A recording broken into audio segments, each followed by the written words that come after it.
Today we are making some meatball with some sauce. First, you want to soak your breadcrumbs in some milk. I actually use whole milk because I work way too hard to use 2%. I want to be well fed. So set aside and season your meat. I use 3 eggs. You might want to use, you can use 2 actually. I also added some parsley, some garlic, and I actually substitute half of my onion for some scallion. That's actually my choice.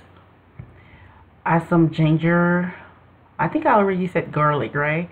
I'm big on seasonings.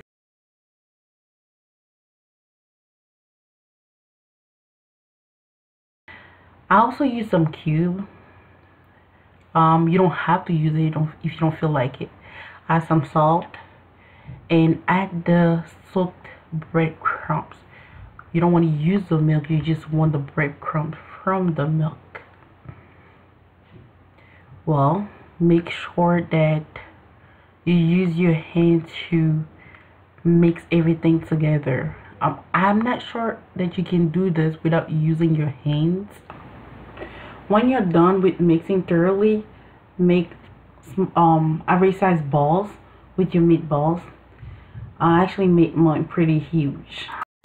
I like to sear my meatball before I put them in the oven. If you don't feel comfortable with this step, you can just skip it, add some oil to your pan, add the meatballs, and stuff them in the oven. But by searing your meat, you make sure that all the juices stay inside while it's in the oven. But once more, you don't have to do this. I just love to do this because I want all the good juice to stay in my meat. Alright, after this, you put them in the oven for 25 to 30 minutes, and that will be well done. If you like your meatballs medium rare, you might want to reduce that time. Cook some pasta. I always say for the pasta, follow the recipe of the manufacturer of your pasta, right? I don't even know what brand I use. Bertilla? I don't know. But it takes maybe 10 minutes to cook down. You know, cook your pasta while you have your meatballs in the oven and set aside. You can add some oil to the pasta so it doesn't stick together when you're ready to eat it. So once the meatballs are done, remove them from the oven and take them out of the pan. Luckily I use a pan that can also go in the oven, so that was pretty easy for me. And add some chopped onion to that mixture, because that at the bottom of your pan is all flavor. You want to stir until your onion is translucent.